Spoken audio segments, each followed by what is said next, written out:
we go. No. Oh, wait. Okay, so we're early today. I want everybody to know that How we're much early. by? How much Well, by? now it's time. See, It's 10 only seconds. like 10 seconds. It's not but that not bad. professional. It's That's not that professional. bad. No Well, way, man. If you're looking for professional, you're looking in the wrong place. All right. Hot mic. Is this Yeah, hot we are mic? live now. We are live now.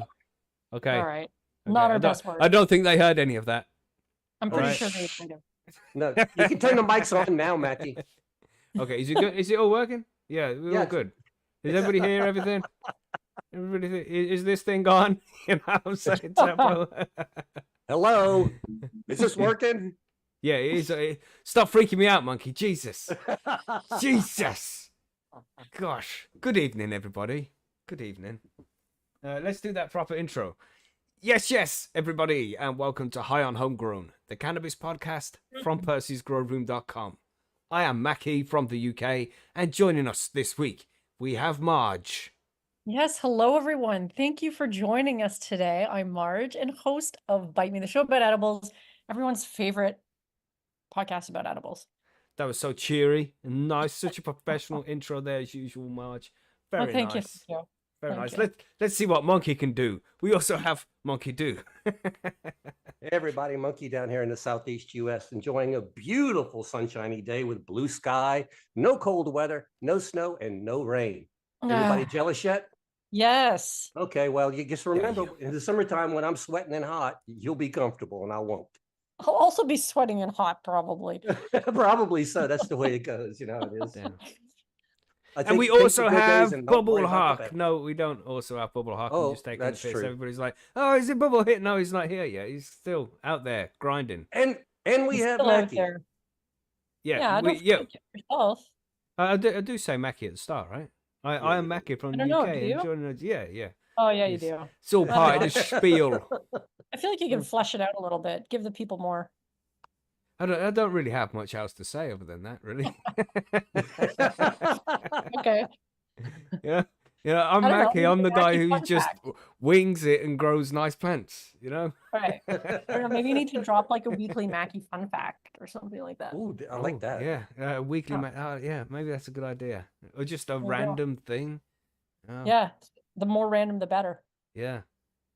Okay.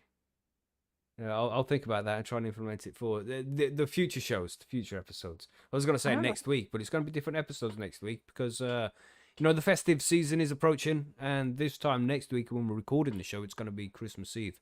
So, it's going to be a busy time. So there won't be any normal shows for the next couple of weeks. I think we're back for a proper episode for the Cannabis News and Events and Grow Guides on the 7th of January. So there's going to be random Christmas sessions and the conspiracy special that's coming up. But we'll tell you all about that in the news when we get there. Everybody to stay informed for that. Yeah, I heard that the listeners would cancel the conspiracy special. That's my first conspiracy. That's it. We're going to try and get cancelled on that episode. It's going. Yeah, it's going to be interesting to see what they allow us to have. I guarantee we get shut down. No, it won't. Oh, really. I don't think we right. will. Yeah, tongue-in-cheek stuff, man. It's just what if, for fun. And then Billy's going out there on the chat. Look, he says, this week's Mackie fact. He lost at backgammon because he's a noob nice handler. He means dice handler. But it was a ridiculous game. If anybody plays backgammon, you'll understand, right? I've been way ahead on the game for the whole time. He rolls some lucky dice towards the end of the game. And it comes to the point where I've got 2 chips left to get off to go home. And they're both on the 1 point. So it doesn't matter. The next roll, I win. And Billy has 4 on the last point. 4 chips on the last point. So he needs 2 rolls or a double to win. It's his turn. He's got 4 to go. I've got 2 to go. He offers the doubling cube. I have to fucking accept the double. Because I can't just throw away the game. And then he rolls a double 6, doesn't he? The jammy bastard. And fucking wins the game. Wins the game for 4 points, man. Backgammon just like strategy and luck? Yeah, it's a combination of the two. Yeah. So. And Billy got very lucky in that game. Very lucky. That was his strategy to get very lucky. Right. It's the only way he can win. And before that game, I was explaining to him how I kick his ass all the time, and he wins like on the luck ratio of about 20% of the games he wins, and the rest are all mine. But he posts screenshots when he wins. Well, yeah, this is what we're going to start having to do now. And it made me think maybe we should do like a backgammon competition over at Percys sometime. If we can just share screenshots of who won and who lost and things like that, would be easy to do. If anybody knows how to play. It's not a very popular game nowadays. It's actually a pretty fun game, though. I like backgammon. Oh, you play? We should play sometime, Marge. I do not play well. That's I okay. I rely play very well. on I can kick your ass. No problem. No problem. It's a good game. It's a fine balance of luck and skill, isn't it? It's a fine balance, man. And crazy things can happen in backgammon. Good game. You know, stoners need to play more board games like that. You know, get off your phones, everybody. Stop looking at the screen and go and play an actual game with an actual person in real life. You know, just share a joint with them. Playing Yeah, there you go, backgammon, a like couple of the joints, good man. old days. Yeah. Before the electricity. When they were playing backgammon by candlelight. Good times. Good times. I love backgammon. It's a great game. But yeah, so what we're doing this week, we're talking about the cannabis news and events, of course. We have 5 stories. One of them is not necessarily a news article. It's we've got some stats from the UK government about drug use and drug abuse and all of this shit, which I think we would cover. Pip Jam in the chat there said, I'm keen over the backgammon comp. Cool, man. We'll try and figure something out. It'll be an interesting one for sure. And of course, anybody listening, if you want to take part in the competition as well, we'll start something off in the new year maybe and do a tournament. Yeah, backgammon tournament. That'd be sweet. Anyway, let's not get distracted. We're talking about the news. Yeah, so we have the news articles to cover. Some news out of the Netherlands, everybody. We like to cover the news from the Netherlands now and again. Remember, all the times over the past few years of doing the podcast, we must have reported a couple of times about how the Netherlands are going to make it illegal for tourists to go to cannabis consumption lounges and coffee shops. That was and all that about shit. every 2 months we were reporting a new attempt to make that happen. That's right. So we have a story relating to that in some way. So we'll get to that, but in a bit. And for the Grow Guides, we're talking about mainlining and lollipopping because we've had a few people over the forum ask about this kind of thing this week. And I thought, you know, with all these people asking about it, might as well cover it in the Grow Guides as well because it's cool to understand this kind of stuff and understand how to take bits off your plants to improve the overall yield, which sounds counterintuitive, really, because It sure you're taking does, bits man. off. But yeah, at the end, less trimming, more bigger buds, less smaller buds. It's much better if you do some lollipopping and mainlining to control the structure of your plants, especially when growing indoors. So we'll cover that when we get to the Grow Guides as well. That's really, really scary, though. I do remember those days back in the beginning. It's like, you're telling me to cut my plant in half? You know. Really? Remember how scary it is, man? Damn. You look down at that pile that you just took off your plant going like, oh, man, I messed up big now. Yeah, it's got to die. Yeah, man. You know, nowadays it isn't even scary. You know, I've taken 3/4 of the plant off and been like, it'll be all right. Yeah.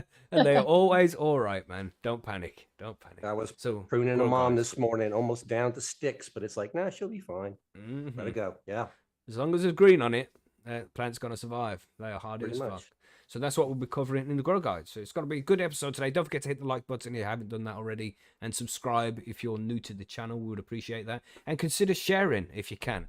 If everybody every week just went out and got one person to come and join them for the show, and then half of the people who came along enjoyed the show, then we'll keep growing all the time, and we'll be bigger than Rogan in about 5 weeks or something. I don't know. There's some maths you can do to figure it out. I'm sure it's longer than that.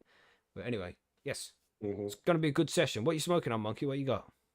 Well, last night the missus was begging me to get into that Mango Smile, so I did. And then when she left, I grabbed the jar, and now I've got the jar of Mango Smile. It is something delicious, man. It is wonderful stuff. Extremely strong. I've got to be careful with her, or I won't be able to read my news articles. Who's that from Mephisto? It is, man. Mephisto's. Cool. I mean, the nugs were really, really nice and solid, but I mean, this has got so much terpene in it. You crush them, and it smells just like it's intense, sweet smell of dried mangoes comes popping out of it.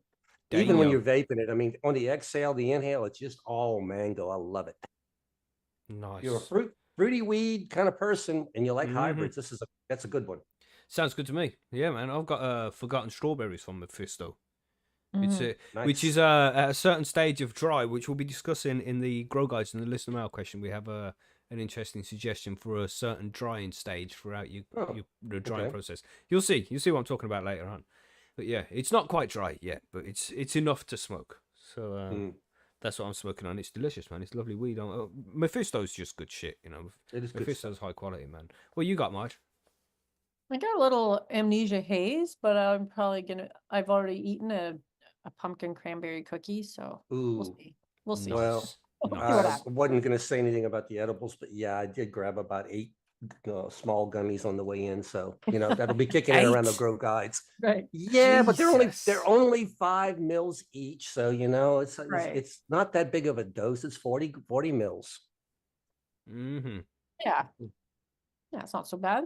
Not so Right. bad. March could do For 40 some mils people. easy. Yeah, Yeah. that's Marge though. She eats edibles for breakfast. Exactly. I do not, actually, not typically. Right, sweet then. I think that's everything, right? We should move on to the news. I think we can cover everything else as we move through the show. Don't forget to hit the like. We already covered all that stuff. And don't forget to light your joints, everybody. Get a little bit high and get prepared for these news articles we have got lined up for you. Are we all ready to go? Certainly. Yeah. Let's do it. this. Let's do it. Nice professional intro there, everybody. Look, that's only going to need a little bit of editing to be like fucking Sky News standard. That is. Yeah, we Here we get go. Mackie out of it. It would be perfect if Mackie wasn't in it, right? Be perfect. Perfect. You know? Here's the news.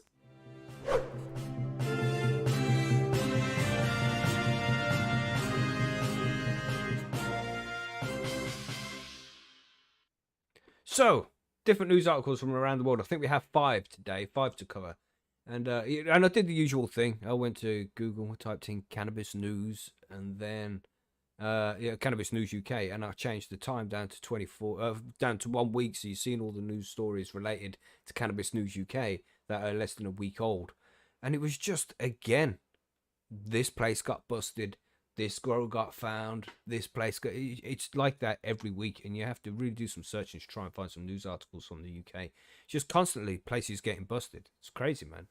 So I mean, even in the US, I'm seeing that kind of stuff. Grow house busted by X number of Pakistan or Albanian or whatever growers, and 100 plants here, whatever. They're all over the place coming from the UK. I think your media is trying to blanket the coverage, man. Yeah, it's shocking, man. It's shocking. And we are, loads of people are just growing out there. This is one of the things which I've explained to people before when they get paranoid and stuff about sharing their grows and their diaries online on the forum and things like that.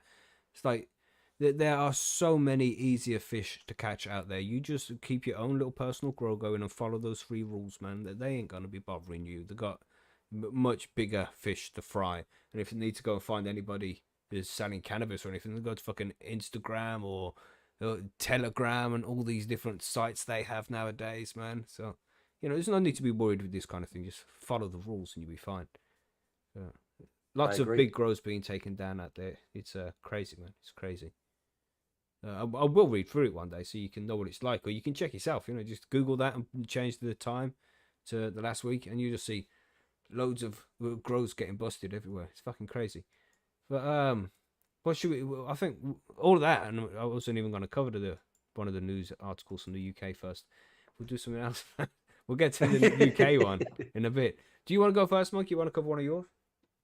Okay, I mean, I got a long one or a short one. Where you want to go, Mackie? Let's do the 29th form of federal prosecutors. Okay, that's the long one. That's the long one. Okay, now this is I am going to try to stop myself from getting into a monkey rant in here because there is a you going again, rant. Jesus. There is a bit of rant-worthy stuff in here. Well, the thing is, when I found this article and started reading through it, it had a lot of parallels to what was going on in Ohio, except this is happening on a federal level.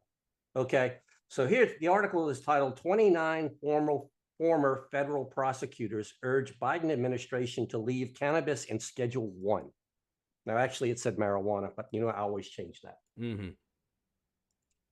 So anyway, so in a letter sent to the heads of the Department of Justice and the Drug Enforcement Administration this week, 29 former U.S. attorneys are urging the Biden administration to leave cannabis in Schedule 1 of the Controlled Substance Act, arguing that cannabis has only become more dangerous potent, and addictive since the government last reviewed it in 2016.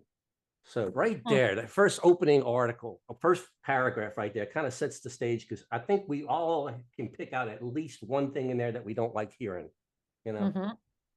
So the correspondence comes after the DEA continues its review on cannabis scheduling after the U.S. Department of Health and Human Services recommended in August that the substance be moved reportedly to a Schedule 3. Now, this is a quote from some of the prosecutors. Almost no one has benefited from legal weed, the former federal prosecutors claim in the letter, but there is one group coming out on tops, the drug cartels. Many states have enacted homegrown cannabis laws, which led cartels to growing cannabis in the United States to cut trafficking costs. Now, guys, Who is this guy getting his info from? I want to know that. people who paid him. Somebody's trying to use legal home grows. A cartel is growing 12 maximum of 12 plants at a time to fund a cartel. Yeah, well, those are big yields. You can get big yields off of 12 plants, you know. Yeah, That's right. Probably millions of dollars worth, you Right. know, according to them at least. Okay, Millions the of letter- dollars of deadly cannabis. But I mean, to go ahead and sit down there and hit home grow as being the reason that cartels are aiming to get this legalized. Come on, guys. That is the most ridiculous claim ever out there. I don't know. There's, you know, that whole bat one? That's probably the most ridiculous claim out there, you know? Well, that was pretty ridiculous, and I'm still waiting for anybody to stand up and own that one. I mean, it's still in the records, but nobody wants to talk about that one, you know? You should do it, man. You should make the bat weed. You know? And I could start a congressional inquiry to this part of the congressional record to have it stricken, because it didn't ever happen, huh? Okay, one of the main reasons for cannabis' current Schedule 1 status is the government's assertion that the plant has no recognized medical use, an issue reform advocates has challenged, as more than 3/4 of the United States has adopted medical cannabis laws. We all know, everybody on this panel knows, and most of our audience, if not all of our audience, knows that there are uses for cannabis in the medical field. CBD started the thing, and now we have gone into all kind of treatments that work for cannabis. And I'll say point blank that I've never found anything to work for sciatica the way edible cannabis does. It just boggles my mind that they're like almost quote unquote, almost no one has benefited from legal weed. Like, who are they talking to? I'm like, are these 29 former federal prosecutors of retirement age? Like, I don't understand how they're so out of touch. Yeah. Actually, I do understand. They are of retirement age, I'm sure, but. Well, yeah, you realize keeping it illegal is to their advantage because it gives them the power over you and me. So this, we all know what's going on here. This is not about cannabis. This is about power. This is what's going on. So the former prosecutors, however, asserted that the data supports the determination that cannabis does not have accepted medical uses for safe or safe under medical supervision, alluding to the June 2023 review that the former U.S. attorney concluded that cannabis-based medicines increased adverse events related to the central nervous system. Now, I haven't seen that, and that must be probably a very isolated situation, if that report exists, because I've always heard it was the opposite. So they seem to be spinning all of our data here. We urge you to consider the scientific research that demonstrates cannabis's high addictive potential, its lack for safe medical use, and the impact rescheduling will have on prosecuting drug cartels when conducting your scheduling review. Did you all hear that right there? The impact scheduling will have on prosecuting drug cartels. Now, you and me would be labeled as drug cartels because we're growing weed, right? Oh, fuck them. Call whatever you like. Fuck them. But what bothers me is where it says it's lack of safe medical use. It just baffles me how they could fucking say something so stupid, man. Something so obtuse. The lack of safe medical use. You mean for all the opioids you've dished out to everybody? And look at all the lack of safe medical use you have for those fucking things, man. And cannabis is one of the most harmless things you can take as a medicinal product there is, man. It's hard to think of something that is less harmful than cannabis is, you know? And they say something stupid like that. It's lack of safe medical use. Get a fucking. You could argue that caffeine has more adverse effects than cannabis. I will. No, absolutely. Definitely. Absolutely.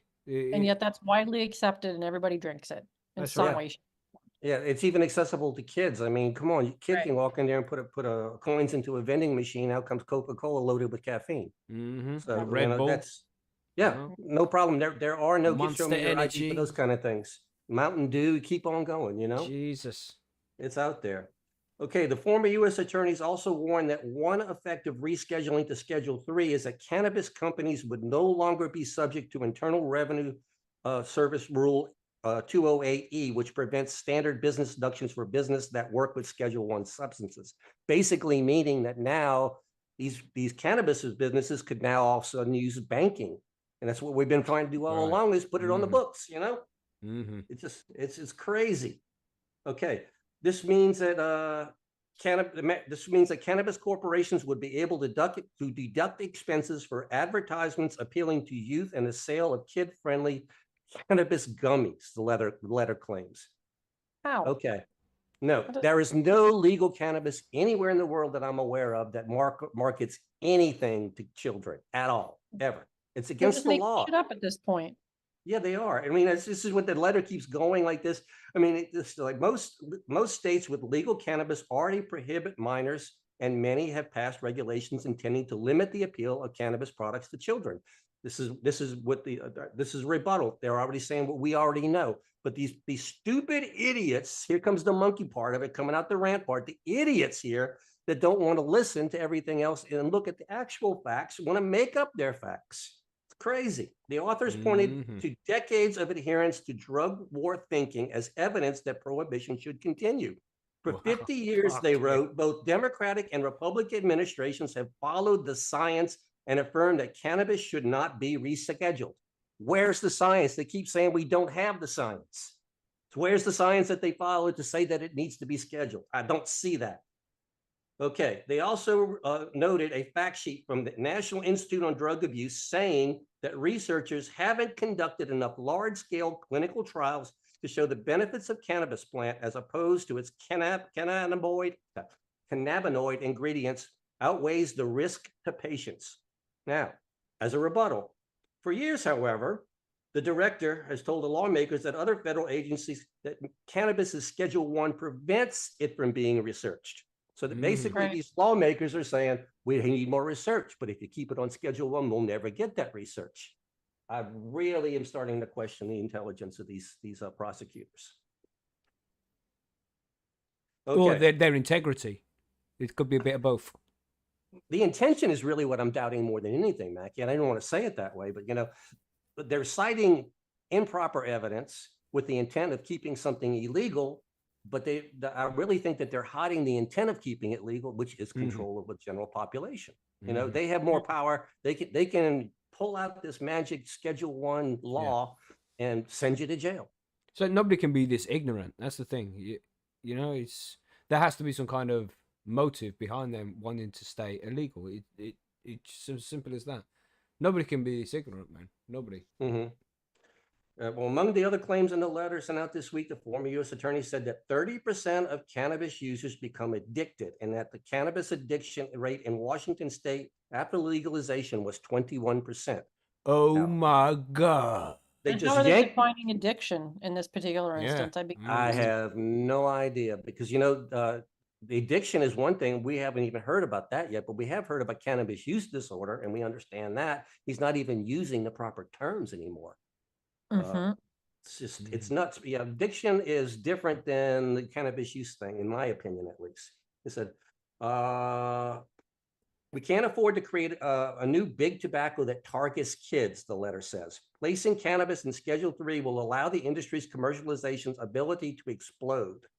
Fuck off with that. Honestly, if they're really concerned about the kids, like, why is tobacco legal? Yeah, the thing is, the other day I was in the shop and they had these things, man, and I was like, "What the fuck is that? That looks a bit interesting." I was like, "Bro, it was called Zips or something. I can't remember exactly what they were called, but it was pretty much nicotine gum. It was chewable tobacco in like a nice kid-friendly packaging and shit. It looked like nice chewing gum. I was like, oh, that's appealing to my eye.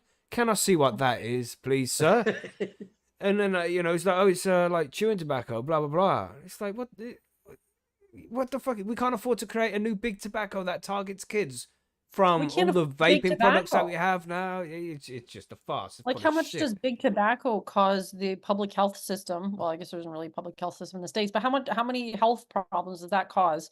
Mm-hmm. And they're like, oh, that's fine, but let's keep marijuana. Let's keep cannabis as Schedule 1. Mm-hmm. Yep. It makes no sense, does it? It makes no sense. No, absolutely none.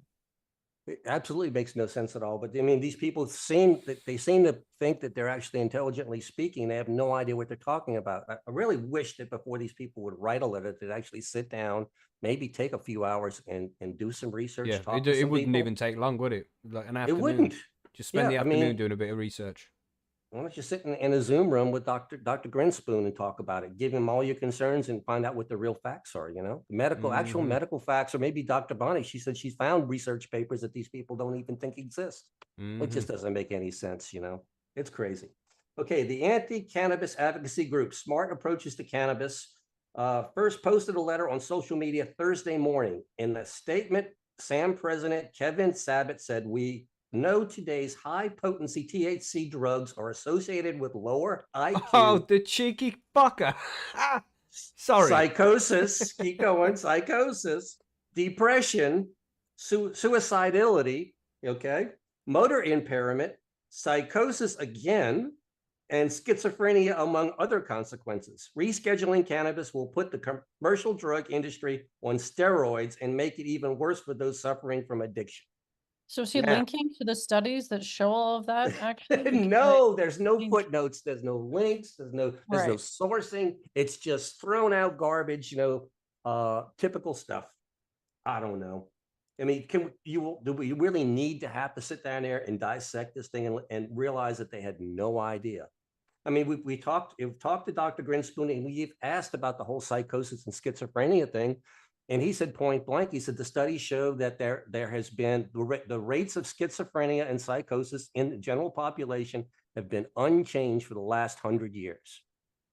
So wait a minute, where's the surge? I don't see it. It's crazy. Sabbath also said on Thursday that he was proud that his organization helped organize the letter with federal prosecutors from bipartisan administrators, but that the bipartisan might be overstated, that the vast majority of signatories were appointed by Republican presidents. Again, here we go with don't get me started on that one there. Don't get me started on that one. With limited examples of administrative overlap. According to an analysis conducted by the National Cannabis Roundtable Policy Director, David Mengo. So yeah, we know that the Republican Party is more anti-cannabis than the Democratic Party is. And I could go into it and get really angry there, but It's just that guy's name there, man. David Mangon. Mangon. Where's David? Mangon. Dave, Mangon fam. Mangon home. Sorry, everybody. All right. Despite the fervor over the ongoing rescheduling review, outside observers still know a little about HHS's justification for recommending that cannabis be moved to Schedule 3. While the agency sent hundreds of pages of explanation to a DEA as part of its rescheduling recommendation, those documents have so far only been released in highly redacted form, with little to no indication of the federal agency's findings related to the possible medical effects, addictive potential, or any other aspect of the policy's decision. So we can keep going here and beating this horse dead, but you have to just see right here that when I read the article, only thing what came out really, really strong to me is, okay, we have prosecutors here that are just basically regurgitating the same worn out lies, the same BS that everybody else has been saying, in an attempt to keep something illegal so that they have power over the general population to put people in jail or cause problems or threats anytime that they feel like it. So they haven't done any research. Nope. They have no idea what they're talking about. And I bet you none of them have most of them have probably never even tried it. And this is it, right? This is why a lot of stoners out there are trying to kind of lean towards the conspiracy theory kind of folk, because look at this bullshit and look at the effort these people go through to try and convince us that cannabis is dangerous and should be illegal. what else do they do this for? This is just cannabis. We look closely at this because it's something that interests us. But there's many other things out there that they do the same thing with. They just try and convince us that these things are dangerous, but they're actually not that dangerous. They just, the government want to try and make money off it by restricting the markets in some way. But You're exactly right. Yeah. The history on this one in the States, at least, was, this was actually just made illegal to give somebody the power to put people that he didn't like in jail, deport them, to basically to keep kicking them until they went away, kind of a situation like that. It's a sad situation, That could happen to anybody else out there because they just picked a random thing. Hey, let's just use this, this plant, which nobody has really complained about, just kind of out there. Hadn't really know much about it. Let's just make it illegal because now we can control all these people just by doing that. Oh man, it's government. Yeah. And Mook said there in the chat, private prisons are one of the largest industries in California. When you own a prison, you need inmates. Private prisons should never have been a thing, man, and they should be made illegal. Right. It's absolutely disgusting about that's a thing. So do we look at it in this way that, these prosecutors need criminals or they don't have a job? Well, that's the way it goes, really. Yeah. I mean, they want us to keep it illegal because if it's legal, they can't prosecute us for it. You got to think of the amount of, how much in the justice system is taken up by victimless crimes through drug offenses. How many people are in the court system, in prisons, taking up police time because of their own adult choice to want to alter their perception in some way using some kind of substance when it's not going to have a detrimental effect on anybody else when they're just doing their thing. How many people like that are taking up space in the justice system? And when that goes, if that does ever go, which it should do eventually, how many jobs are no longer going to be needed in those sectors, man? It's going to be a third of the jobs are going to get cut or something, or they'll find something else to make use of those people for, like they did with cannabis in the first place. Because it was all about prohibition, wasn't it? The alcohol prohibition. And then when alcohol was legalized again, it was like, oh, but all my guys are going to lose their jobs here. We need something to replace it. Let's make them chase after cannabis instead. Pow. Yeah, and that's when Aslinger got his friend in the pharmaceutical industry to testify in front of Congress about the bat weed, But everybody out there in chat, everybody out there that listens to the show knows they find bat weed, you better call Monkey because I want my damn bat weed. But unfortunately, it's just looking more and more likely as if that guy was lying. You think? I'm sorry to break that. Oh, to you, man, Monkey. I want that bat weed. Yeah. He lied to Congress? You mean he lied to the government? No, surely not. You can't say that's slander right there. You can't say that. You can't say that. He's got to be out there, so I want my damn bat weed, man. It's fucking ridiculous. And it was like that thing that popped up last week. They say here as well about there's no studies saying that cannabis can help with any conditions, and there's no real studies and all that shit. And then go on to quote about how cannabis can cause psychosis and shit. And it's like, where are your studies? Why are you so confident in what you say because there's no studies, but so not confident in what we say because there's no studies? You can't pick and take. But obviously the government can, and we'll just fucking accept it and carry on. Actually, excellent point there, because he made a claim saying that it was causing psychosis. Where are the studies for that? Show me the studies of the rate of psychosis. I want to see. You can't just go and make a statement like that. That ain't right. All right, there you go. These people are full of shit. Remember, guys, we've got an election year coming up. I know everybody's going to vote their conscience and stuff like that, but remember, there's a certain party out there, a certain sector of a certain party, I should say. Not exactly, can't paint with huge strokes, but find out what your candidates think about cannabis before you vote, maybe. That's right, man. And even if they do say they're going to legalize or decriminalize, don't believe them, because we've seen that they're lying cunts too. So, sorry, use the C word there. Yeah, I mean, we heard it said on national TV live. They will legalize, decriminalize was the word that was used. Decriminalize cannabis and expunge the records of those sent to prison for it. Has yet to happen. Right. So, yeah. Yes. Interesting story. It's a good one. It's a good one. That was crazy, man. But let's do this one from the UK. This one from the UK, it's not so much of a news story. It's just some studies that have been done. This comes from the government website, gov.uk. Let me scroll down to this bit here. Right, so this is essentially a study that it goes into how many people are using what type of drugs, what kind of addiction there are, what impact it has on society, and it's a pretty long one. I'm not going to cover all of it. We're just going to cover some pieces of it so you can see what's going on here in regards to drugs in the UK. So we've got trends and treatment. Well, we'll read the title first. It's just got a long ass bit here. You see that? Adult substance misuse treatment statistics from 2022 to 2023 reports published on the 14th of December 2023. And yeah, this is from the government. So it's all official, and there's not going to be any lies or misinformation in this. You see, it's going to be 100% through. Note that there, YouTube. Note that to yourselves. The government said this, not me. I'm just reading their shit. Anyway, trends in treatment numbers. There were 290,635 adults in contact with drug and alcohol services between April 2022 and March 2023. You see what I said there? This is a small rise compared to the previous year. The number of adults entering treatment in 2022 to 2023 was 137,749, which is higher than the previous 2 years. And it gives you some figures there. I won't read out all the numbers.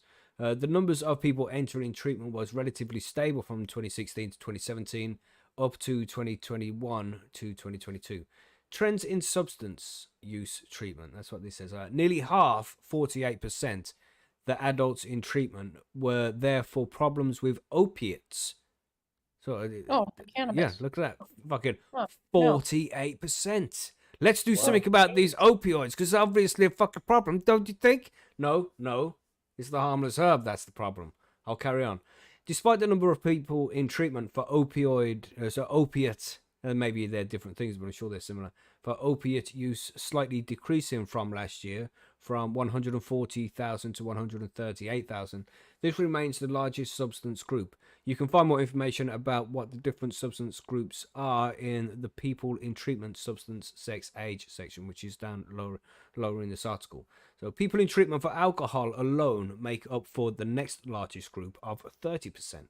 So that's 48% for people who are looking for services for help with opioid addiction. And then the next one after that is 30%, which is for alcohol addiction. So that's already adding up to 78% of all of the people looking for help so far. Yeah, alcohol is 30%. Sorry, Marge? Which is available everywhere. And encouraged in most cases. Right. But drink responsibly, everybody. Of all adults in treatment, the number of those rose by 2% from the previous year, from 84,697 to 86,257. But this is lower than the peak of 91,000 in 2013 to 2014. There were increases in other two substance groups at 1% increase for the non-opioid group and 4% for the non-opioids and alcohol group. This follows a rise last year of 7% for the non-opioid group and 11% for the non-opioid and alcohol group, and it does explain what those groups specifically are in a little bit. After seeing a decline in the previous 2 years, there's been a rise in the overall number of adults entering treatment for crack cocaine. These rises include people who are using crack with opioids at 18,832 to 20,158. And those who are using crack without opioids to 4,700 and 5,400. People starting treatment in 2022 to 2023 with powder cocaine problems increased by 10%. It's because they're holding the politicians a little bit more accountable for that nowadays. This surpasses the previous peak of 21,396 in 2019 to 2020. New entrants for treatment with cannabis problems increased again this year, which saw a 2% rise from 28,263 in 2021 to 2022 to 28,845 this year. New entrants with benzodiazepine problems fell 6% from 3,848 to 3,620 after increasing every year since 2018 to 2019 up to 2021 to 2022. Although the numbers are relatively low, there was an increase in adults entering treatment in 2022 to 2023 with ketamine problems. This is part of a trend in rising numbers entering treatment over the last 4 years. the total is now over 5 times higher than it was in 2014 to 2015. So yeah, lots of statistics being pushed out there, and pretty much the majority of the issues in society are being caused by people addicted to the opioids and alcohol right now. No, not problems caused in society. I want to say the people seeking treatment for these problems. You know, the But people that's looking probably for help to pretty, try and get over them. might be relatively reflective of the community at large. Hmm. Anyway, right? That's it. And when you see studies like this over the last 5 years or so, there's been some massive world events that have gone on that have just twisted a Massive lot of world statistics on events. fucking everything. You know, what was it? What you say, Marge? It's a massive world events. Like what? No. Yeah, yeah. Like, what are you talking about? I don't even know what you mean. That cold thing, you know. Right. um, But it's but clear, like it obviously shows that opiates and alcohol are a huge hmm problem in most societies as far as addiction potential and all the social harms they cause. And and I'm not seeing a lot with cannabis. well, there Yeah, was but a the six focus, yeah. percent. Sorry, Monkey. I said no, but they spend all that money and effort trying to make cannabis the villain. If they would just actually look at what's really causing the problems, Hmm. put your money where the alcohol is. You know? Stats don't lie. Nope. Stupidness, man. Yeah, what was I going to say? I forgot what I was going to say. Yeah, the benzodiazepine had dropped 6% as well. And you know, what was the cause in such a huge drop? 6% is pretty hefty. You know, has that gone into people using more opioids, or to move on to medical cannabis because that's legal now in the UK? You know, these studies can be looked into more depth all the time. There's always more you can look into these and try and find out what the actual cause of these things were. You know what I mean? Diazepam, that's Valium, right? I don't I know. have I no have I no think idea. idea. benzodiazepine. I think I'm not, but I mean, if it is, Valium would be a tranquilizer. You could definitely use indica to treat similar symptoms of depression, Hmm. situations like that. So yeah, it's possible that maybe they found cannabis instead. Because we're So, finding that a lot now in a lot of legal states that they're finding the rates of opioid addiction and treatment is dropping when cannabis is available. mhm. Yeah, I've seen some of Yeah. those numbers too. Yep. It says here about housing as well. It says for the first time in 2022 to 2023, services could record more detailed information about the current housing situation for people in treatment, including whether they were at risk of homelessness within the next 8 weeks. So this is people who are seeking help with their addiction problems and how likely they are to be made homeless because of their addiction issues. So a fifth, which is 20% of people starting treatment, had no home of their own when data was recorded. 37% of people starting treatment with opioid problems had no home of their own. That's fucking hefty, and it 37%. The highest proportion amongst the 4 substances group. So people who are addicted to these kind of medications, because that's what they are. That's what they start out with most of the time. I mean, when they Yeah. say opioids, I'm sure heroin's going to be put into that as well, right? So what tends to happen is people Oh. start off on painkillers and move on to heroin, you know, for some kind of pain, whether it be physical or emotional pain. I don't know. Yeah, I know a couple people that's happened. They got, prescriptions for lower back pain or whatever. Hmm. And then ended up with horrible addictions that cost Yeah, them everything. yeah. It's sad, man. Everything. It's sad. Yeah. But you know, let them have that stuff. Don't give them that devil cannabis now, because you know, psychosis. No, it's the devil's lettuce. Yeah. And So over 1 in 12 people, 9%, starting treatment said they had a risk of homelessness in the next 8 weeks. For people with opioid problems, the proportion with this risk was 16%, and for people with alcohol problems, only this proportion was 5%. People in treatment for problems with psychoactive substances, mainly synthetic cannabinoids, previously recorded as new psychoactive substances, had the highest proportion of risk, with 24% saying they could be made homeless within the next 8 weeks when starting treatment. So it's just crazy, you know, because these people have these issues. It's like a domino effect, you know. Nobody ever wants to end up as an addict of anything, you know. Nobody, you know, when you're a no. teenager, you're like, I'm gonna grow up and I can't wait to be a crack fiend.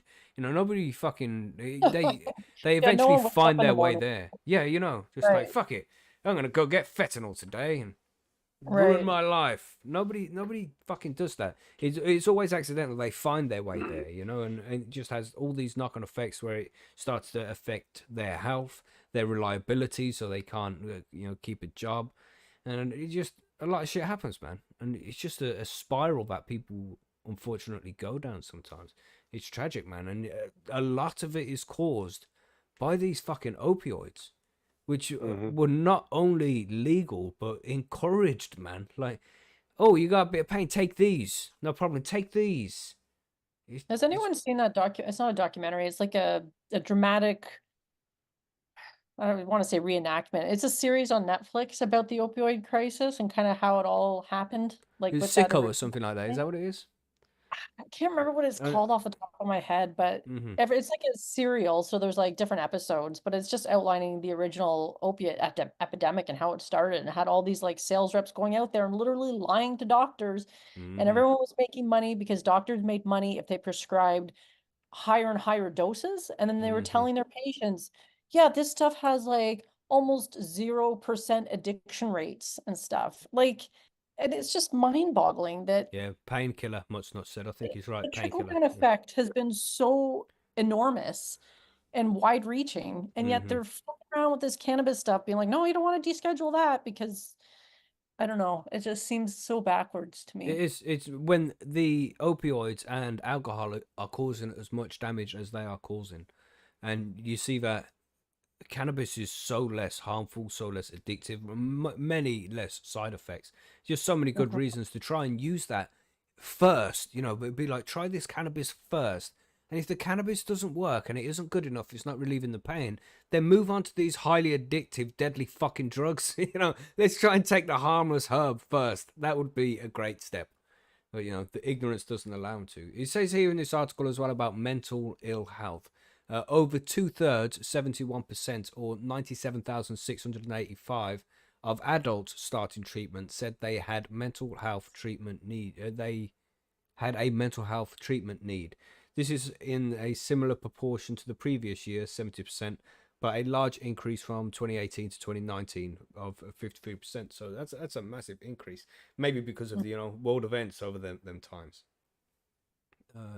At least two-thirds of new starters in all substance groups needed mental health treatment, and I would say that the remaining third probably just don't want to accept that they need it. You know, Mhm. because it seems to be something people who are dependent on substances usually have some kind of mental health issue that it's kind of a crutch for. I don't know. I'm not a psychiatrist. It's just an observation. Self-medicating a little bit Yeah. too. Yeah. And they might not start off that way, but after the time of being disabled and not being able to live your life to the extent you want to, and then being addicted to these drugs, which is going to change your brain chemistry, it's going to cause mental health issues. Just not being as able as you used to be. This need ranged from 67% in the opioids group to 77% in the non-opioid and alcohol group. So yeah, it's a massive article. It covers so much stuff, goes into a lot of detail, and I just thought it was interesting about how the opioid and the alcohol use is very high, and they still don't want to try and use cannabis as a substance on the in between before people go onto these heavy drugs that obviously are causing a lot of trouble in society right now. It's a shame to see people get stuck on these things, man. It's how the fuck did this happen to society, man? How did we allow this to happen? It's bad. It all Ask started with a lie, Purdue. man. And one lie Hmm. became two lies became three, and there you go. That Netflix show is called Painkiller, and it's a Yeah. dramatization of the role Purdue Pharma had in when they brought out OxyContin. Right, the whole Sackler family thing. Yeah, Is that that's it's some really good fucked up shit, actually. man. You see how Oh, people are going to prison for possessing a couple of fucking grams of cannabis and shit, but these guys yeah. caused the whole generation to become They pretty much addicted to they pretty much opioids, man. started And it. This became whole billionaires doing crisis. it. Hmm. Right. The guy who plays the main Purdue Pharma guy is played by Matthew Broderick too. Right. Yeah, I haven't Yeah. seen it, but I should watch it. I think my missus has watched it. Yeah, it's Yeah. just so much corruption. They're so crooked, crooked. It's unbelievable that they've gotten away with this and nobody has to do any prison time. They maybe have to pay Yeah. a fine, but they've gone and made 100 billion, but had to pay 7 billion in a fine. It's nothing, is it? It's nothing. I would say, No, not would you the do it? But lasting normal impact. people like us would be like, do I want to fuck up a whole generation of people in my country? It's like, no, I don't want to do that. Yeah, but we'll give you 93 billion in profit. You'd be like, yeah, I mean, it would be nice, but I don't think I want to go fuck up a whole generation of people. There's not an amount of money that normal people would take for something like that. But these psychopaths at the top of these pharmaceutical networks, they'd be like, oh, profit? Yeah, fuck it, man. Kill as many kids as you need. Just bring me my money I don't need. Fucking disgusting, man. Disgusting. But don't you be growing that devil cannabis now, everybody? Don't you be helping your grandma with no CBD now? Well, you got to remember that devil cannabis now is so strong and so potent that it's creating psychosis instantly now, man. Mm-hmm. That's what they're telling us, at least. Yeah, well, they have a history of not telling the truth. Yeah, just a small one there. Yeah. Right, so I'll run through the overview here of this just to finish it off. The National Drug Treatment Monitoring System Statistics Report presents information on adults aged 18 and over who were receiving help in England for problems with drugs and alcohol in the year between the 1st of April 2022 to the 31st of March 2023. Many people experiencing difficulty with and receiving treatment for both substances, while they often shared many similarities. They also have clear differences, so this report divided people into treatment into 4 substance groups. One being opioids, people who are dependent or have problems with opioids, mainly heroin. Non-opioid, and this is something which I needed to bring to the I thing like here this. as well. Non-opioid, people who have problems with non-opioid drugs only, such as cannabis, crack, and ecstasy. Different range.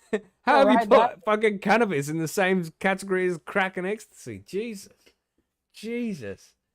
Yeah, so non-opioid and alcohol, people who have problems with both non-opioid drugs and alcohol. And alcohol only, people who have problems with alcohol but not have problems with any other substance.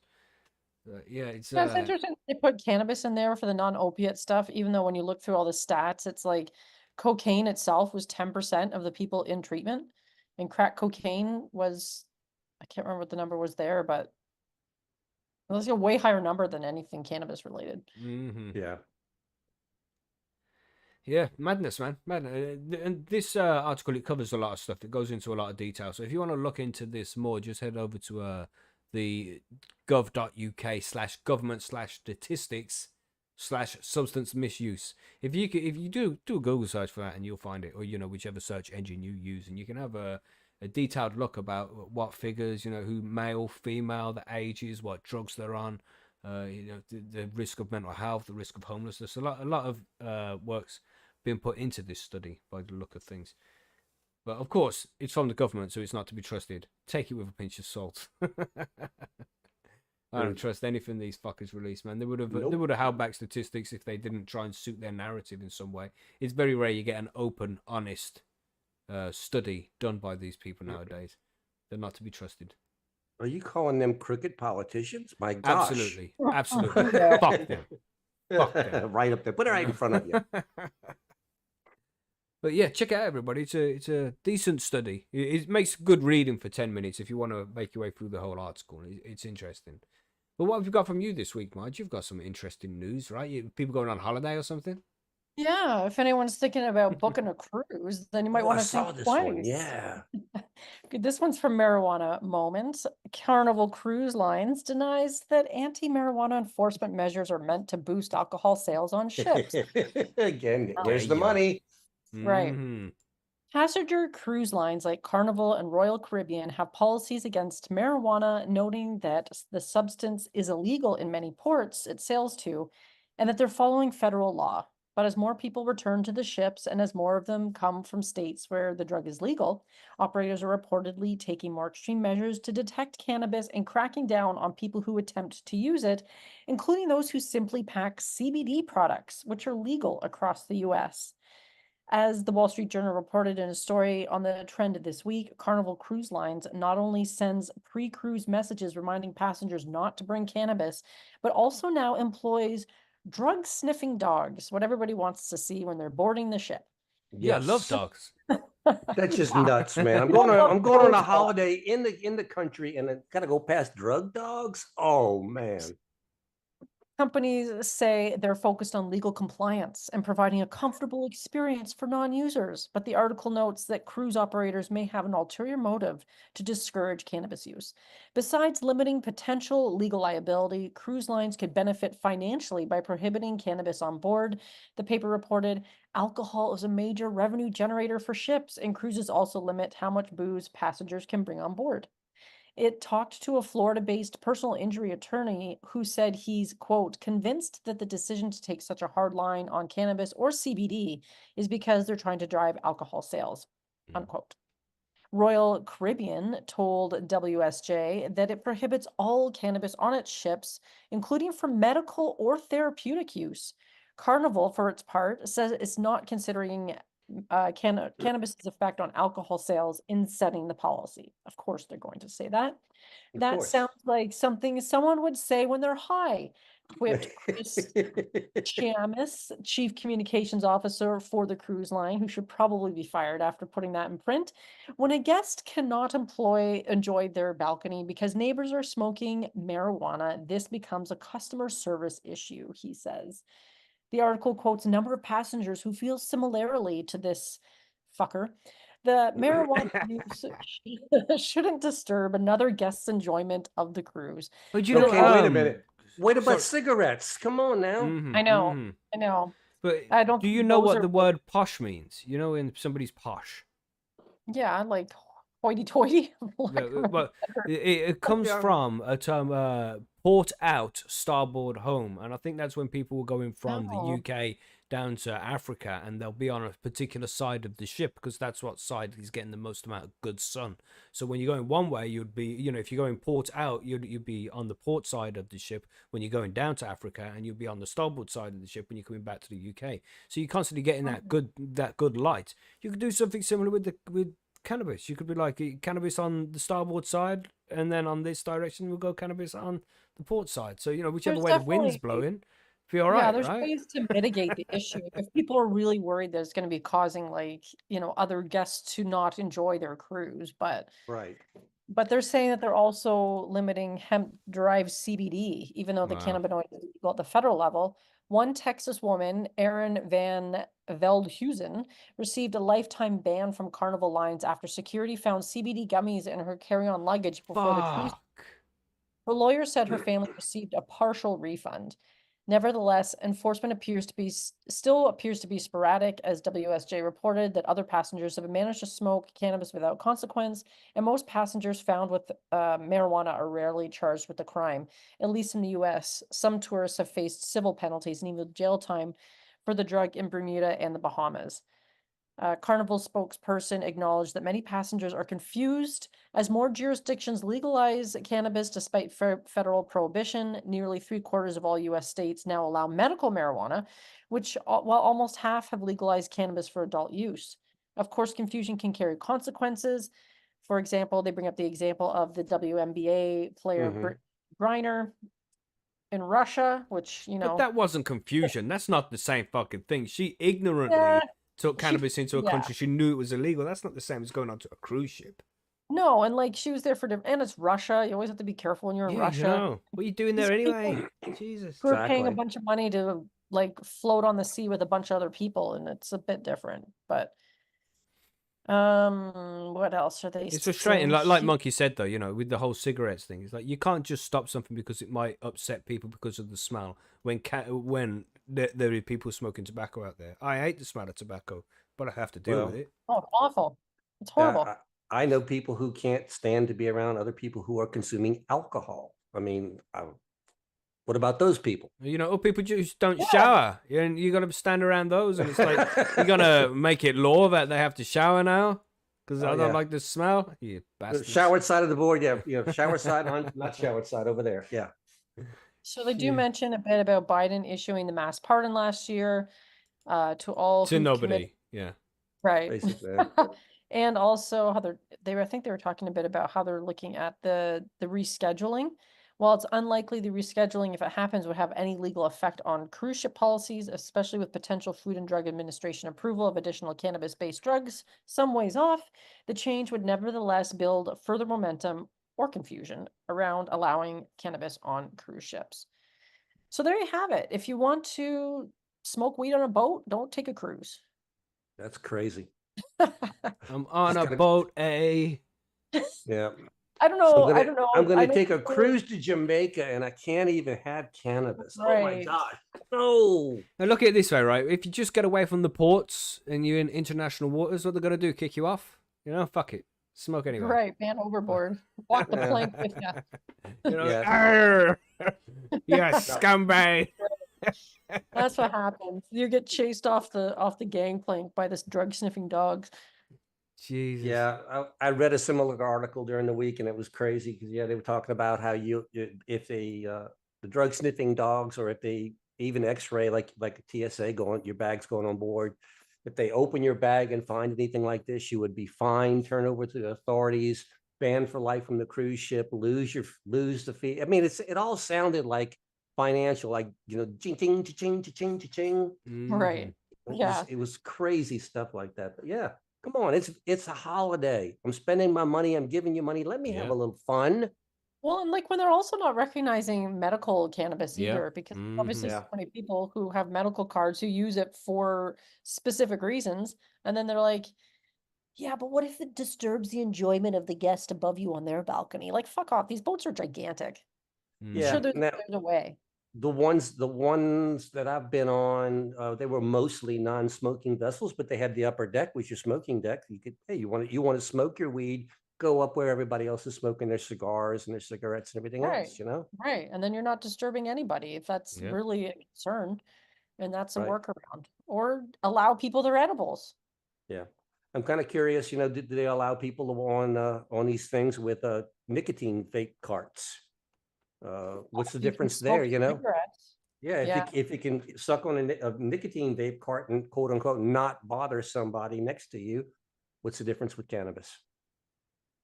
There's And not everything much I difference see in now smell. about those like nicotine vape carts and stuff, that they're so bad for you, and yet they're Mhm. still arguing over rescheduling cannabis. And I'm like, nicotine, like that shit is so bad for you.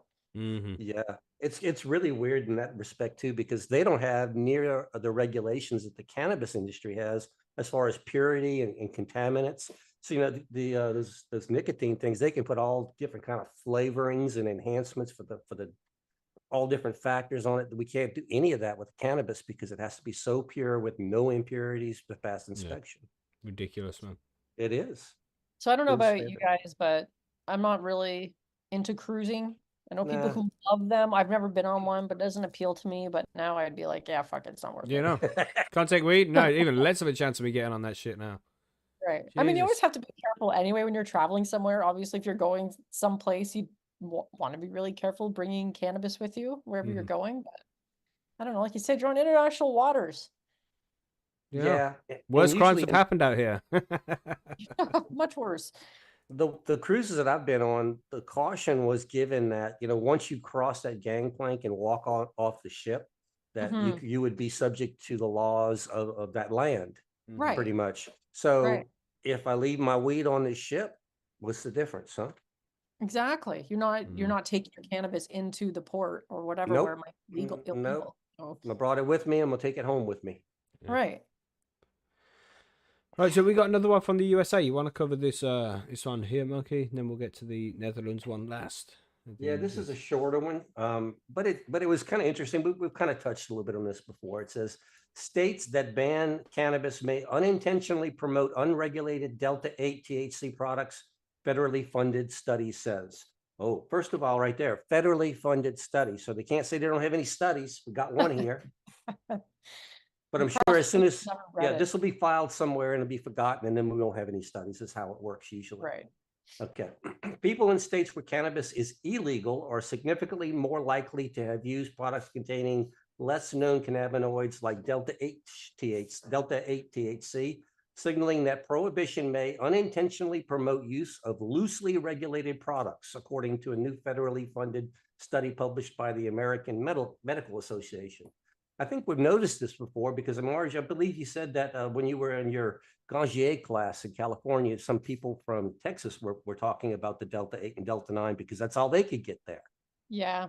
And so that's a perfect example of how, yeah, you can't get the good stuff, so you use what you can get. The research letter published in the Journal of the Journal of the American Medical Association Network Open on Wednesday contains what it says is the first ever set of significant data on use trends for the emerging cannabinoids such as Delta 8, CBG, and CBN, as well as an updated numbers for the consumption of CBD products. Researchers in the Michigan State University, University of Buffalo, and Legacy Research Institute analyzed survey data from 1,169 adults from June 22nd through 26th. The results showed that the use of CBD had increased by 50% since 2019, which more than 1 out of 5 Americans, 21% reporting usage in the past year of the non-intoxicating cannabinoid. Because it's more available now. As simple as that. Yeah. 10 years ago, you couldn't get plants with CBD in it, but no, it's fucking everywhere. It's nice, man. When the Farm Bill hit the States, I mean, CBD was everywhere. As soon as it became legal, you could find it. Yeah, I mean, which president legalized did the whole hemp thing again? That Farm Bill? Can't remember his name. He's the most weed-friendly president in modern U.S. history. I can't. Began with a T. I can't remember it. I can't just. We're gonna have to skip. I can't remember what it was. All right. It wasn't Biden. I'll give you a clue. Okay. Sorry, Monkey. No. Sorry. Savagery. But I mean, immediately after that Farm Bill cracked, and CBD had already been discovered in legal states. I mean, in every state that did not have legal cannabis, and a lot of states that did have legal cannabis, suddenly you were finding CBD oils on every counter of every market you ever went to. If there was a cash register, you would pretty much find for sale something that contained CBD on the counter there. And it was like for about 2 or 3 years, it was blanketing. You don't see it as much anymore. It's easy to find, but they're not shoving it in your face. I don't see it as much anymore. So it's like a fad that has died off now. Yeah, I think everybody's tried it and really realized that it wasn't quite what they thought it was going to be. Because they touted it for a while as to being a cure-all. It'll make you sleep better. It'll make you calm down. You'll lose weight. It'll prevent cancer. This is what they tell you, everything. But I don't think they're saying that quite as much anymore. Okay. So where are we? Overall, 25% of respondents reported using the emerging cannabinoid in the past year. About 12% of the respondents used Delta 8, 5.2 use CBG, and 4.4 use CBN. Now, they don't talk about the hemp-derived Delta 9, which is really pretty available. Most of the southern states I've been through, you can find it pretty easily. And all it is, they say that you can have 0.3% THC in this hemp. So they basically are isolating it and selling it. I have tried it. It's not that great. It's kind of like got a lot of CBN in it. Makes you sleepy, kind of groggy. Not like a clean high. It's just fucking ridiculous, isn't it, man? Why can't we just stick to the natural shit? Come on, man. Well, that's where I was, But we had a guy we met here at a music festival, and he's a grower, and he said, "You got to try it." He swore it was as good as anything else, and I tried it, and I was extremely underwhelmed, and that was it. What more is there to say? I'm going like, it lacked taste. It kind of made me groggy. It was couch lock. It wasn't anything that I want. Not happy with it. Okay. Among young people who used cannabis in the past year, those living in non-legal states were more than twice as likely to have used Delta 8 THC. Now, I can tell you for a fact that where I live, it is illegal, and unless you have a medical situation. And Delta 8 is everywhere. And as a matter of fact, I can get Delta 8, Delta 9 carts. I get advertisements in my email all the time. Free Delta 8 vape carts, free Delta 9 vape cart. They're trying to get your email and keep you on the thing like that. This stuff is so unregulated and so dangerous because it's so unregulated. You don't know what's in the carts. You don't know anything, but it's out there. Anybody can buy it. It's not regulated for kids or anything like that. It's just, They send it, mail it, put it in the mail. Okay, this seems to reinforce a broader trend that numerous studies have identified over the recent years. Providing legal access to regulated cannabis products diverts people away from using non-regulated cannabis. And in this case, without having access, people in non-legal states are taking advantage of the gray market of cannabinoids that may technically be legal under federal hemp laws, but are increasingly being targeted in some states due to lack of regulation and data on health impacts of products like Delta-8. And they're also talking about THCO, HHC, those kind of things, THCP.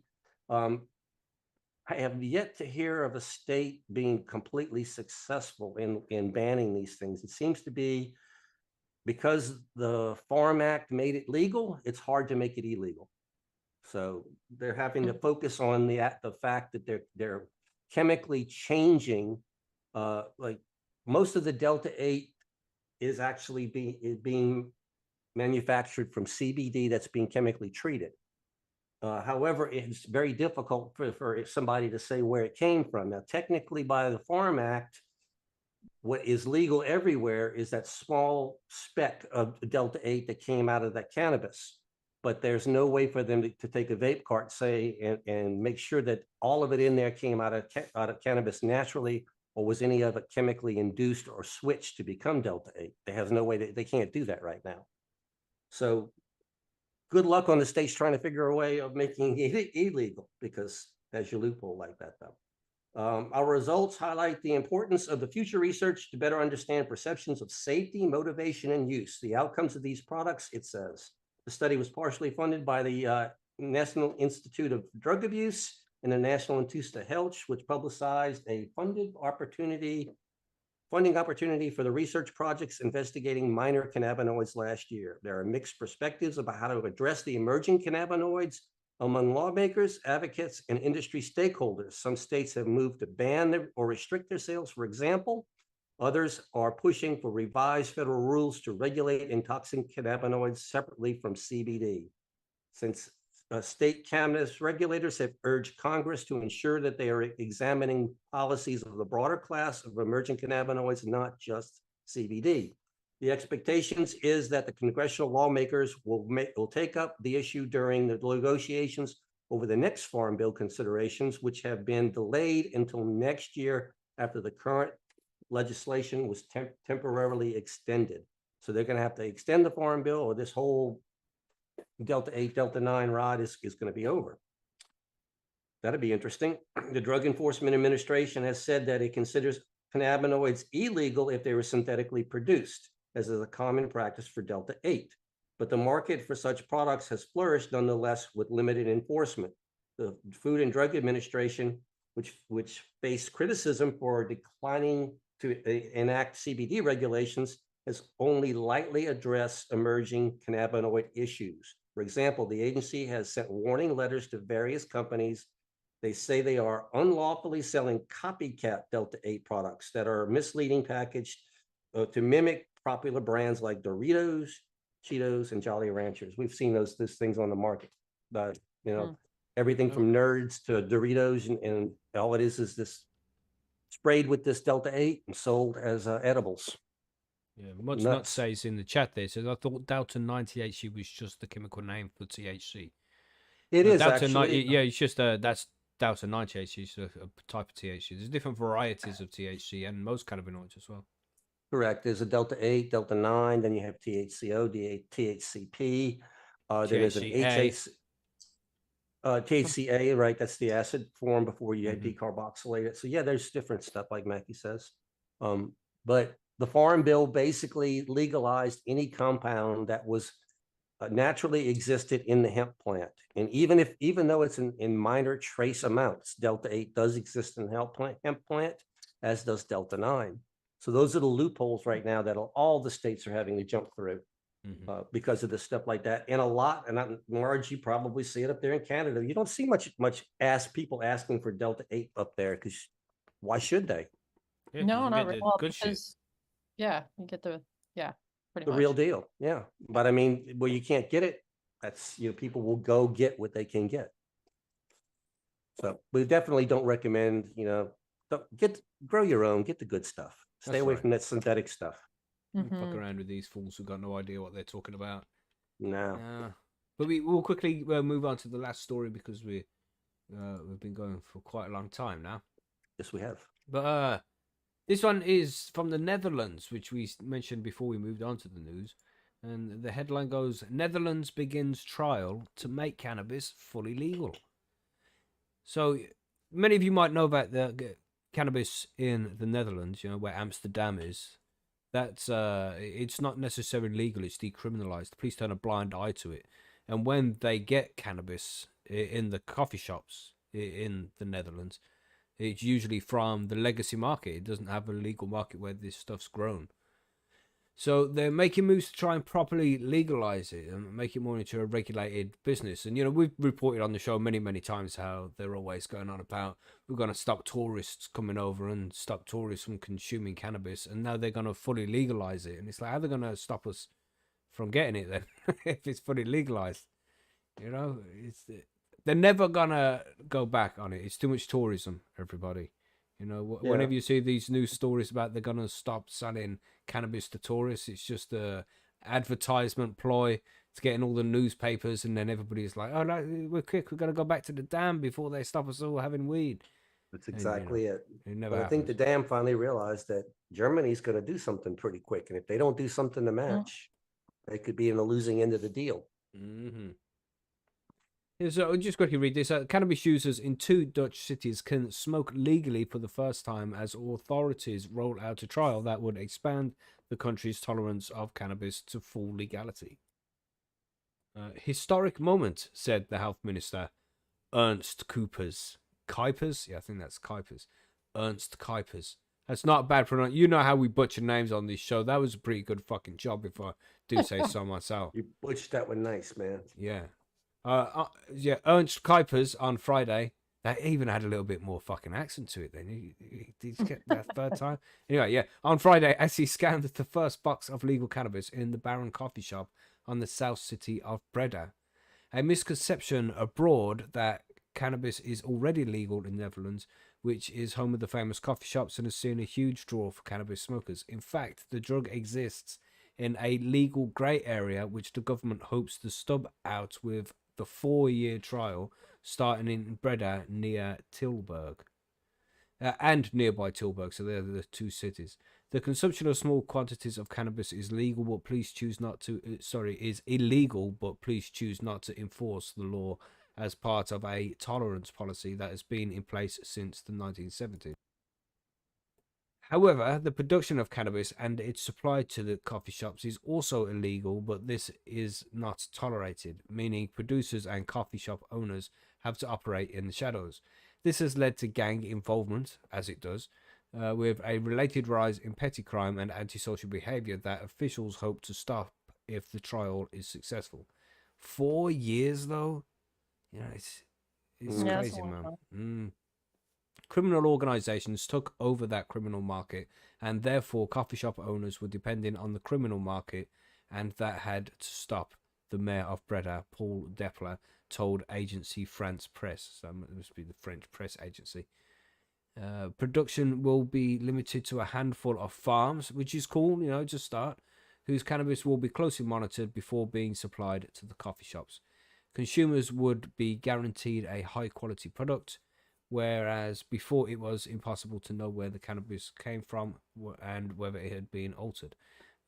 So it's a step in the right direction, but it's not a big enough one. You know, let me try and explain it. It's if you've only got these 2 farms which are going to produce a large amount of cannabis legally for the people of the Netherlands, right? And they're the only 2. But you also have this organized gang culture, which has been around for 50 years, since the 70s. And they've been having this business going on for a long time. It's very lucrative. They make a lot of money for it. And then there's only 2 farms. It's very easy to get rid of the competition when there's only 2 farms. You know what I'm saying? You're dealing with criminal organizations here. They will not shy away from just going up and smashing up a few fucking farms, will they? You know what I mean? If there's more farms and there's less risk of that happening, they won't be able to take them all out. You know, do it make sense? Or am I just sounding like a crazy person? A bit of both. I guess you're Yeah, making sense. Yeah. Yeah, it's just there should be more farms. You should like either do it or don't. You know, Jesus, we're I'm gonna with you test there, it in but 2 cities, and we're gonna open 2 farms. It's like, yeah, that's not good enough. Uh, it's easier to monitor two forms. So I think is why they're doing it. You know, they don't mhm. have hmm more growers. You have to have more people to do the test program. Yeah, so the products will be clean, tested, pesticide free, said Ashwin Mate, the cultivator director at Holland High Farm, which will supply coffee shops legally from February. And so maybe the standard of weed will go up because it's not been great over there in Amsterdam. So, maybe the standard will go up with this. Maybe not. Maybe it'll get worse. Jesus. The level of THC and CBD, the active ingredients of cannabis, would be measured so users know the strength of their joint. Kuipers said, from a public health perspective, we have no oversight of the process and we could not do any checks on any potential contamination of the products. Now we can do all that. Independent researchers will monitor the trial with a view to eventual decriminalization. Okay. Asked whether it could lead to legalizing other drugs, Depler was cautious. Let's start with the legalization of cannabis and then we can see what will happen because I think some people are also afraid it will lead to more people being addicted, he said. I think one thing is for sure, everybody is glad that we can say farewell to this policy, which was hypocritical and not logical. One unknown surrounding the planned policy in the Geert Wilders factor, whose far right Party for Freedom won 37 seats in the general election last month. The party wants to scrap the tolerance policy and push for a drug-free Netherlands. So it's going to be interesting. Very interesting drug-free couple of years Netherlands. politically we've had. Sorry, Marge, what was that? You said drug-free Netherlands from the Party of Freedom? Party for Freedom? That seems. Oh yeah, that's what they always say, isn't it? Like the Patriot Act. It's like they Right. always make it seem as if it's a good thing for you to be doing. I don't know the way they word these bills. It's craziness, man. Mm-hmm. So yeah, possibly looking at legislation. It's rare that these countries take a step backwards with these things. It's like they slowly introduce these things to make sure that the public get more comfortable with the changes rather than doing it all at once. So I think they're Yes. just going to be heading in that direction in Netherlands now. Good to see. Mm-hmm. Yeah, man. So should we move on to the forum news here then? Because we got a few Yes, minutes yes. left. We'll quickly get the forum news done. Take a 5-minute break and then get the growth guides going. So yes, forum news. We had a couple of promotions over on the forum this week. A couple big ones, yeah. Yeah, to moderator, which is not given out very often. It's given out to people who have been a member for a long time, and we think that can contribute to the admin and the moderator team just to keep the eye on posts and things around the forum, general Keep housekeeping everybody and shit safe. like that. Yeah, man. Yeah, Security, those kind of things. Yeah. Yeah, so congratulations to I'm Sparky and Filmy Balls as well. Which somebody mentioned before that it sounds like saying feel my balls. That's not what it is. It's Phil me bowls, like bowls bong bowl. All right. Right. And it's Phil as in Philip, short for Philip. Filmy Balls Yes. roving reporter. That's right. That's right. Maybe it wasn't him. He probably thought that, but it was somebody else. But yes, Okay. congrats to those guys, man. Very cool. Thanks for becoming part of the team and getting stuck in with that kind of shit. 'Cause it's a community around site, and it's important that the members run the place and be involved in things like this. It's good to see. So thanks for getting involved. We appreciate it. Also, this show here will be the last show until the 7th of January. Not the last one, it's the last main one. We're not going to do the cannabis news and events and the grow guides for a few weeks because we have the festive season coming. But we will have the special streams. We've got the conspiracy special coming up on the 19th with Ben Bolin from Stuff They Don't Want You to Know. He'll be joining us. We're going to have Brian from the Brian and Marco show joining us as well. We've also got Connor McLeod, who was on the show just last week. He'll be joining us as well for a special conspiracy episode where we're just going to go down random rabbit holes and tangents. You know how we roll. And then we have the Christmas special. Yeah. We'll see if we'll see if we have the Christmas special on Thursday if we ain't shut down. But the Christmas special, we're going to have Marco and Brian should be joining us for that day. I think Martin Condon from Martin's World, he should be joining us, but he also has a court date that day. And if he doesn't join us, it pretty much means because he's been sent to prison But we'll find out about that on the day. But we also have Jordan River joining us then as well. So, and we're still looking at a couple of more names who might be able to join us on the day. Just going to be a nice Christmassy session to talk about Christmas stuff and get high. You know what I'm saying? Nice. Nice. Yeah, it's going to be a good few episodes. But with that, that's all the forum news. I think that's everything for now. Yeah. So, thanks for listening, everybody. We'll move on to the outro.